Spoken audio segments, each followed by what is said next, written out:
Olá, seja bem-vindo, seja bem-vinda ao Palavra Encarnada, esse programa diário da Obra Lumen, onde nós meditamos sobre o Evangelho do dia à luz do nosso carisma. Hoje, segunda-feira, dia 12 de setembro, nós estamos reunidos para meditar o Evangelho de São Lucas, capítulo 7, versículos de 1 a 10. Mas antes de fazer a leitura desse trecho do Evangelho, vamos convidar o Espírito Santo para que ele se faça presente junto a nós nos próximos minutos de leitura, meditação, e para que essa presença santa do Senhor, por meio do seu Espírito, nos ajude a tornar encarnada cada palavra, cada exemplo de fé, cada ato concreto de amor ao Cristo que nós escutaremos e refletiremos ao longo do Palavra Encarnada de hoje. Que nós estejamos reunidos na santa presença da Trindade. Em nome do Pai, do Filho e do Espírito Santo. Amém. Vamos então à leitura do Evangelho. Naquele tempo, quando acabou de falar ao povo que o escutava, Jesus entrou em Cafarnaum.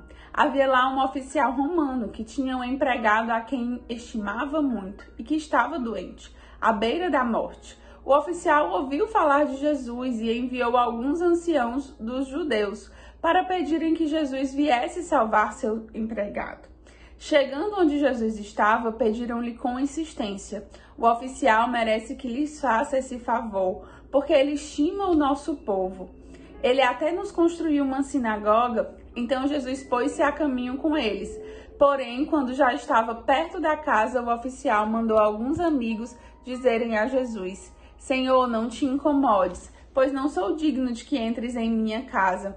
Nem mesmo me achei digno de ir pessoalmente ao teu encontro, mas ordena com a tua palavra e o meu empregado ficará curado. Eu também estou debaixo de autoridade, mas tenho soldados que obedecem às minhas ordens. Se ordeno a um vai, ele vai, e a outro vem, ele vem, e ao meu empregado faze isso, e ele o faz. Ouvindo isso, Jesus ficou admirado, virou-se para a multidão que o seguia e disse: Eu vos declaro que nem mesmo em Israel encontrei tamanha fé. Os mensageiros voltaram para a casa do oficial e encontraram o empregado em perfeita saúde. Palavra da salvação, glória a vós, Senhor. Então, meus irmãos, esse trecho do centurião é bastante conhecido. Nós já meditamos, esse trecho ao longo da liturgia, dos anos. No próprio Palavra Encarnada, nós meditamos. Em alguns momentos se fala, da cura do filho, às vezes do servo, mas a grande importância, desse evangelho, ela precisa ser ressaltada para nós, não por ser um trecho conhecido, mas porque é um trecho que a Santa Igreja escolheu, inclusive, para ser repetido a cada missa. Não sei se você conseguiu associar, mas a cada Santa Missa nós repetimos aquelas palavras: Senhor, eu não sou digno de que entreis em minha morada, mas dizei uma só palavra, tem gente falando só palavra, mas dizei uma palavra e eu serei salvo. E eu serei salvo, Então, o trecho é esse, é a fala do centurião, quando ele diz: Senhor, eu não sou digno, Ele se coloca numa atitude de humildade, mas também numa atitude de tremenda fé, quando ele diz: eu não sou digno, mas dize uma palavra e eu serei salvo.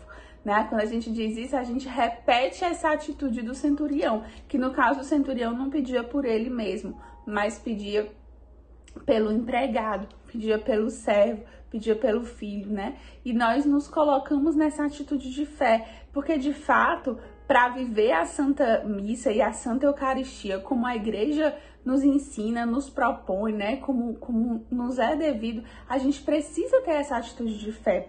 Até porque esse tipo de cura que acontece aí com o servo do centurião é um tipo de cura que está muito mais presente no nosso dia. A gente vê ao longo do Evangelho vários trechos em que Jesus encontra as pessoas, toca, cura, A gente meditou sobre a sogra de Pedro, ele vai lá, ele entra, ele pega na pessoa, ele faz lama com a saliva e coloca nos olhos da pessoa, ou seja, tem um toque físico.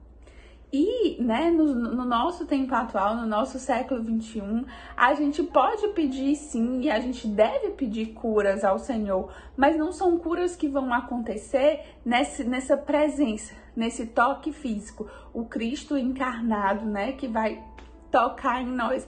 É muito mais essa cura à distância, como essa cura do centurião, como essas graças que o centurião recebe, que são graças recebidas mesmo sem esse contato físico. Jesus não tocou no servo, Jesus não visitou o servo, mas o pedido do centurião, né, o humilde pedido e ao mesmo tempo um pedido cheio de fé, fez com que Jesus concedesse aquela graça. E é essa a realidade que nós vivemos, meus irmãos, nos tempos de hoje, quando nós nos colocamos em oração e pedimos uma graça a Deus, e nós pedimos que Jesus cuide de determinada situação nas nossas vidas, a gente consegue essa graça à distância.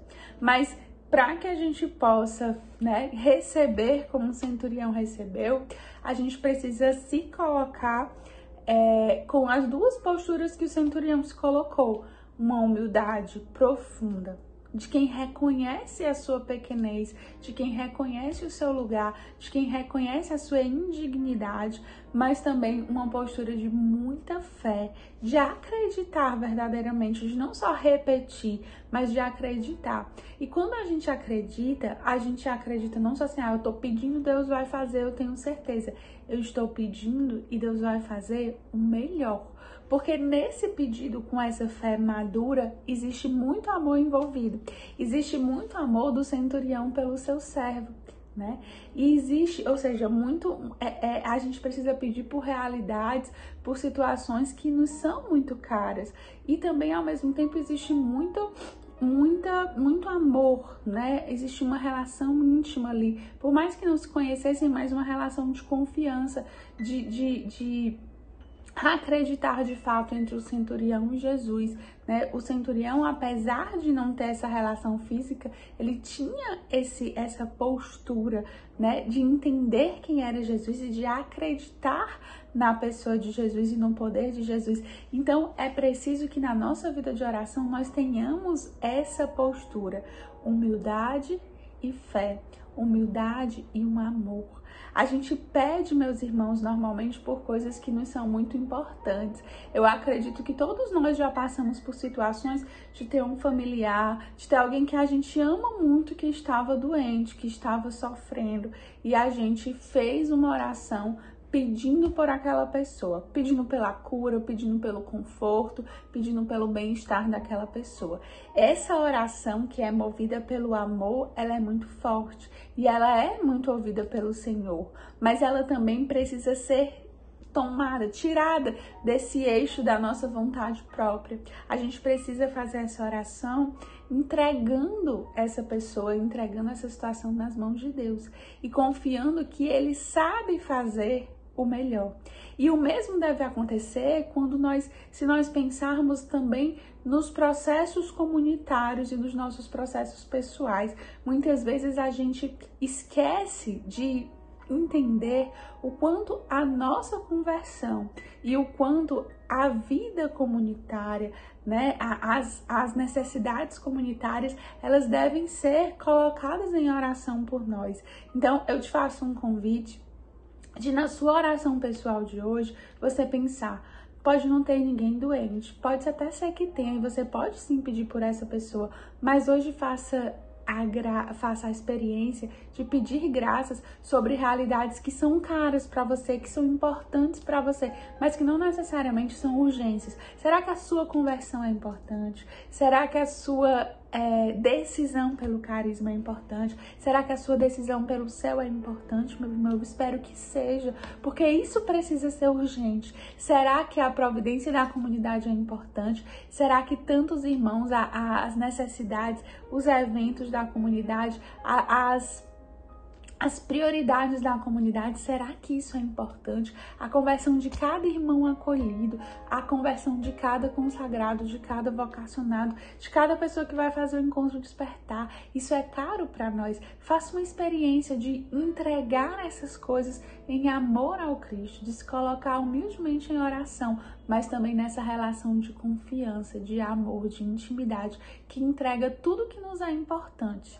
Mesmo que não seja as coisas que tradicionalmente, né, as pessoas pedem como doença, saúde, peça pelas coisas que lhes são importantes. E nós acreditamos como comunidade que essas coisas que eu citei, né, São coisas muito importantes para nós, como escolhidos para viver um carisma. Que o Senhor nos abençoe, nos dê humildade, fé e nos dê o discernimento de compreender tudo aquilo que é caro, que é importante para nós, para a comunidade, para Deus e para a humanidade. Que o Senhor nos abençoe.